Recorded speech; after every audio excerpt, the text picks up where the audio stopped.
Hello po sa mga mapapadaan sa video na ito. Kung may manonood man po ay maraming salamat po at kung wala naman po ay okay lang naman po because the purpose of this video is for documentation.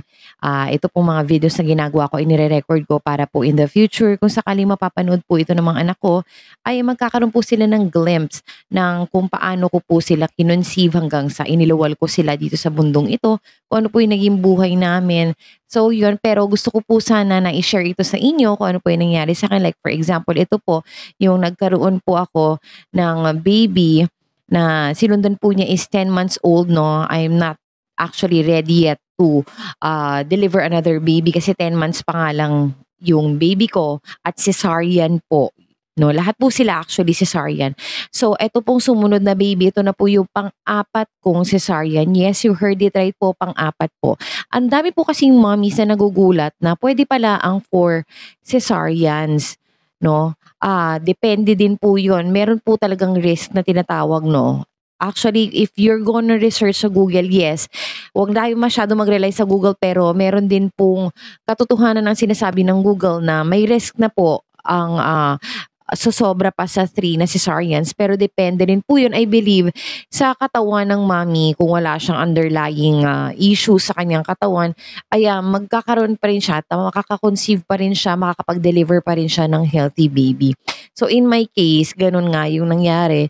So eto, si baby kong 10 months old, sinundan siya nung time na nagfi-first birthday siya, 2 buwan na po ang aking tiyan nun at ayun po yung mga panahon na nagtataka ako kung bakit sobrang struggling yung aking condition kasi may times na parang hirap akong huminga. Ang iniisip ko naman is because nagde-depreciate yung katawan ko dahil sa sobrang pagod at puyat dahil nga work from home kami ni husband at pareho kami ng shift na madaling araw yung aming work.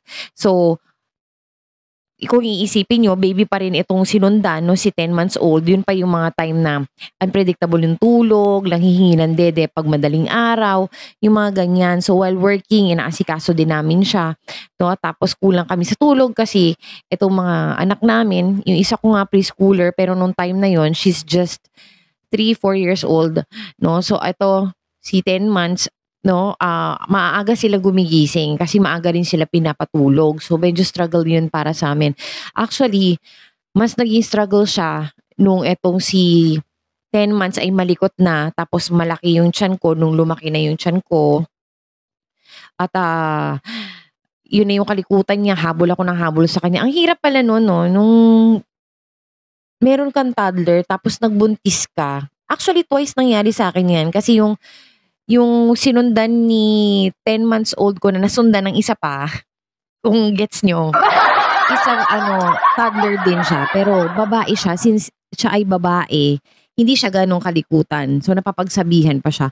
Pero ito si 10 months na naging toddler tapos sinundan ni bunso, napakahirap po talaga mga mommies. Kaya, dun sa mga mommy na sunod-sunod ang baby. Alam ko nafi-feel nila 'tong naramdaman namin dito sa mga anak namin. Imagine na, we have an infant, we have a toddler, and we have a preschooler right now. Kasi yung pinakamatanda kong anak is, high school na, 'no, senior high school na siya.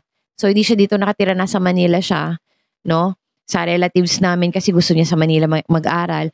So, anyway, napakahirap po talaga. 'No, lalo na work from home kami pareho. Imagine this, pagkapanganak ko dito sa aking bunso, itong si fourth cesarean. Ang hirap po ng fourth cesarean with ligation, mamaya ko ikukuwento sa inyo. Ay nagtrabaho po agad ako since work from home naman 'no, nasa computer lang ako pero alam niyo 'yun sabi nila binat-binat, it depends din kasi on how you handle it, eh. Like meron akong video kung paano ko na-handle yung postpartum ko at paano ako hindi nagkaroon ng binat is because ni-replenish ko yung katawan ko, nag-vitamins ako, kinondisyon ko siya. So, hindi ako nag-postpartum, hindi rin ako nabinat. I can say na sa lahat ng pregnancies ko gano'n kasi hindi ko rin bini-baby yung sarili ko. But I made sure na replenished yung katawan ko with all the nutrients and those vitamins that I needed, no? Aside from the supplements, nagpapaaraw din ako kasabay nung baby. Nakakatulong po talaga yon. So anyways, mabalik tayo dito, no? So 10 months old si baby ko at hindi ako makapaniwala actually na pwede pala talaga yun, 'no? Kasi ang tigas ng ulo ko, hindi po ako nagpa-tubal ligation nung 3 na yung aking niluwal as cesarean. Hindi ako nagpa-tubal ligation because nag-join ako ng group, eto napakababa ng dahilan. Nag-join ako ng group sa Facebook na it's all about bilateral tubal ligation. It's a group na doon ko mo i-share yung mga experiences mo, negative or positive na effects ng tubal ligation. So makakabasa ko doon ng mga real accounts from women who undergone tubal ligation. So nung time na yon, ang dami ko nabasang negative. So alam niyo yun, tao lang tayo eh. Human nature na pagka mas marami yung negative, yun na yung nakaka-impact sa'yo. It affects your decision. So, yun na nga, hindi ako nagpa-tubal ligation because of that. And, grabe. Ito nakukwento ko sa inyo. Hindi ko kasi alam kung nabuntis ako nung 8 months pa lang siya. Nung itong 3rd cesarean ko, nabuntis ako kasi merong bumulusok. Bumulusok talaga. Merong time na nag-mens ako kasi na-delay ako noon for like 3 weeks. Tapos nag-menstruation ako. Bumuluwak yung dugo with tissues and everything. Although hindi naman ako nirush sa hospital kasi hindi naman siya nagtuloy-tuloy na ganun kalakas. Pero I believe na preggy din ako nung time na yon. Then right after that, doon na ako nabuntis dito kay Bunsoy na 10 months nga yung. So imagine that. Grabe, no? Actually, I'm in my 40s na. Tapos ganito pa, tsaka siya nagkasunod-sunod. I'm in my 40s pero grabe yung reproductive organs ko. Diba? Sunod-sunod talaga sila. So, dito sa final kong anak, final talaga. Dito sa huli kong anak, doon na talaga ako nagdesisyon na this has got to stop. Kasi mommies talaga, it's not about the the capability of delivering a baby. No, it's about the finances. Grabe, ang mahal po talaga mga anak ng cesarean, no? Like as for me, yung unang baby ko at pangalawang baby ko ng cesarean, pareho yun emergency CS. Yung isa 175,000, yung isa 78,000. And then, si third baby ko, umabot siya ng 53,000. Yun yung mamura-mura pa yun Pero ngayon, wala nang ganun. Wala nang 53,000. 53,000 pala is because pala, hindi kay pala yun. Si 53,000 kasi hindi siya na NICU. So, he's a well baby. Itong si 53,000. At itong, since grabe talaga yung inflation, sorry. Si inflation nakapekto siya sa panganganak ng cesarean. Ito si last baby, si fourth cesarean, umabot kami ng 92,000 because we have no choice kundi dalhin itong dalawa kong anak, si preschooler at si toddler. Kasama sila doon sa hospital with my husband. So, kumuha kami ng suite. Matatawag natin to na room with refrigerator, TV, and extra beds. So, doon yun yung nakapagpalaki ng bill namin. Umabot siya ng 92,000. So, anyway, no, i-share ko lang sa inyo, grabe po talagang hirap, no? Kasi meron kaming preschooler, toddler, infant.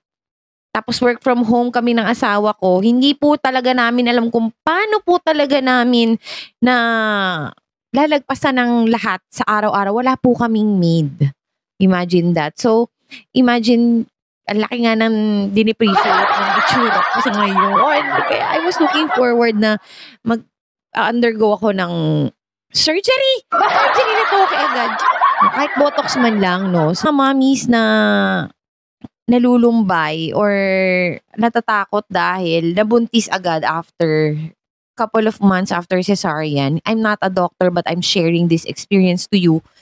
No, kasi it pays to visit talaga an OB. Magpaalaga po kayo if in case mangyari po sa inyo yun. So katulad po ng sinasabi ko sa inyo, hindi po ako doktor, pero I'm sharing my experience to you kasi nag-join ako ng mga groups ng cesareans, nag-join ako ng groups ng about sa mommy, all about mommies. And then pag nag-share ako doon ng aking experience kasi really, really proud na nalagpasan ko yung panganganak ng aking fourth cesarean, no? Tapos at the age of 40. So, sinishare ko doon sa mga groups na yon. However, ang dami nagtatanong na, hala, possible pala kaya na ano, na manganak ng hanggang 4 na cesarean? Yes, possible po. But you have to make sure na wala po kayong underlying condition. It's better to consult an OB if in case na buntis po kayo ng pang-4 tapos cesarean mommy po kayo, eh para po mabantay at maalagaan po kayo ng gusto. Sila po yung mag-a-advise sa inyo kung ano po mabuting gawin. Tapos po dun sa mga mommies naman na ilang months pa lang yung kanilang cesarean baby, nagbuntis po agad, yung mga ganyan. Masasabi ko lang po kasi is, possible naman po na maging safe kayo as long as magpaalaga po kayo sa OB. Yun po talaga ang key factor dun. Yun po talaga ang tanging paraan para maging safe ka, maging safe yung anak nyo. It really pays to visit an OB at i-disclose nyo po lahat ng mga about your pregnancy, kung ano po yung mga nararamdaman nyo, i-consult nyo po yun kasi talaga po makakatulong po ng malaki. As for me, ganun agad ang ginawa ko kasi alam ko it's very risky to have more than 3 cesarean baby. So, what I did was consulted. But, alam nyo, sa sobrang bait ng OB ko, natutuwa ko kasi walang pananakot at cool na cool lang siya na nag-advise sa akin kung ano yung mga dapat kong gawin, kung paano ko mamo-monitor yung baby ko, kung ano yung mga dapat kong inumin na vitamins. Cool na cool lang siya, no? Siguro dahil na rin sa wala naman akong sakit at well monitored ako ng OB kahit after ko manganak, no? So parang wala naging problema. Pero hindi po lahat ng babae ay pare-pareho po ng cases. So iba-iba po tayo ng katawan, iba-iba po tayo ng sistema ng katawan, iba-iba po ang reaksyon ng ating katawan. So, it's better to consult an OB. Thank you so much for joining me in this vlog. I'll see you in my next one. Please don't forget to subscribe. Bye-bye!